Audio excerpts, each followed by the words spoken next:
আসসালামু আলাইকুম, আমি ডক্টর রাকিব ভুঁইয়া। তো আজকে আমরা আলোচনা করব antibacterial drug classification according to mechanism of action. Mechanism of অ্যাকশনের উপর ভিত্তি করে এই অ্যান্টিব্যাকটেরিয়াল বা অ্যান্টিবায়োটিকগুলোকে আমরা বিভিন্নভাবে ভাগ করতে পারি। এক নম্বর হচ্ছে bacterial cell wall synthesis inhibitor. Bacterial cell wall synthesis ইনহিবিটরের ভিতরে আমরা মনে রাখতে পারি বিটা সেল বয়ফ্রেন্ড বানায়। বিটা সেলের কাজ কি? সে হচ্ছে বয়ফ্রেন্ড বানায়, বেশি বেশি করে বয়ফ্রেন্ড বানায়। বিটা বা B for beta lactam antibiotic. Beta lactam antibiotic. Beta lactam antibiotic কী আছে আমরা জানি যে পেনিসিলিন, সেফালোস্পেরিন,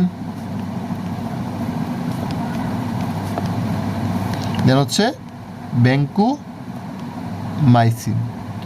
এগুলোকে আমরা মনে রাখতে পারি পিসিবি দ্বারা, প্যাক্সেল ভলিউম। পি ফর পেনিসিলিন, সিতে সেফালোস্পোরিন, বিতে ভ্যানকুমাইসিন। অর্থাৎ এরা হচ্ছে বিটা ল্যাকটাম অ্যান্টিবায়োটিক। আশা করি আমরা এটাতে আর ভুল হবে না। তারপর হচ্ছে সিতে হচ্ছে সাইক্লোসেরিন। সিতে কি? সাইক্লোসেরিন। দেন হচ্ছে বিতে হচ্ছে বেসিট্রাসিন।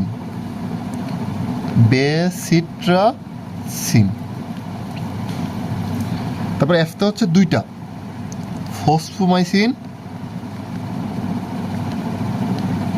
এন হচ্ছে ফসমিডামাইসিন।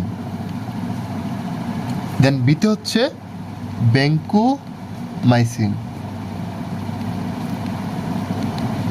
এগুলো হচ্ছে আমাদের bacterial cell wall synthesis inhibitor.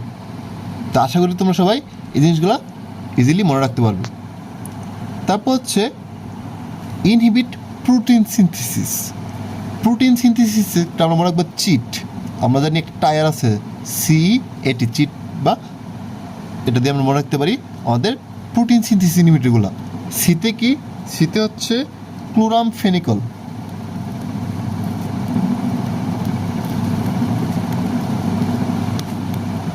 ফেনিকল।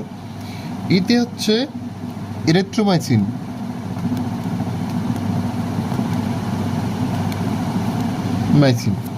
তারপর এতে হচ্ছে অ্যামাইনোগ্লাইকোসাইড।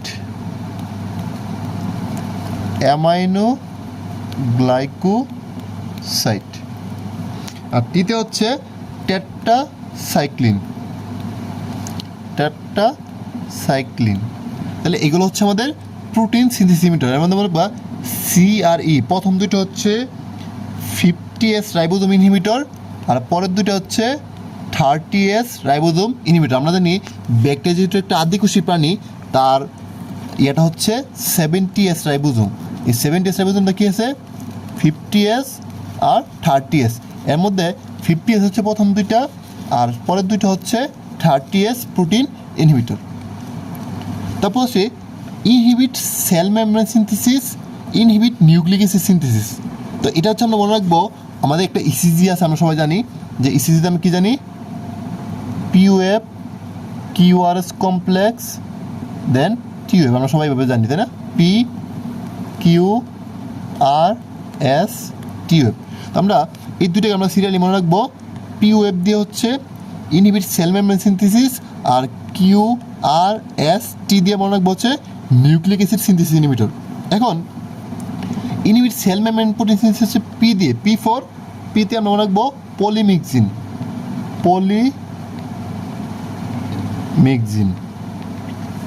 ওকে। তারপর হচ্ছে নিউক্লিক অ্যাসিড সিনথেসিস কী বলছিলাম? QRST। তাহলে কিউতে হচ্ছে আমরা মনে রাখবো কুইনোলন্স।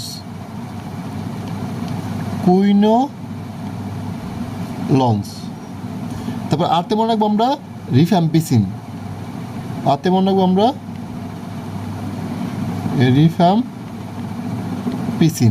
তারপর হচ্ছে আমরা এসতে মনে রাখবো সালফোনামাইড।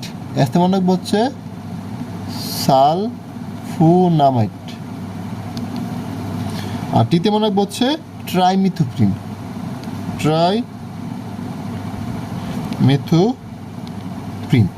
তাহলে এবার আমরা QRST ওয়েব দ্বারা আমরা হচ্ছে সেল মেমরি সিনথেসিস এবং নিউক্লিয়াস সিনথেসিসগুলো আমরা ইজিলি মনে রাখতে পারবো। তাহলে আশা করি আজকে পর থেকে এই চারটা মনে রাখতে তোমাদের আর কার কোনো কষ্ট হবে না। এটা আমাদের পরীক্ষার জন্য অনেক বেশি গুরুত্বপূর্ণ।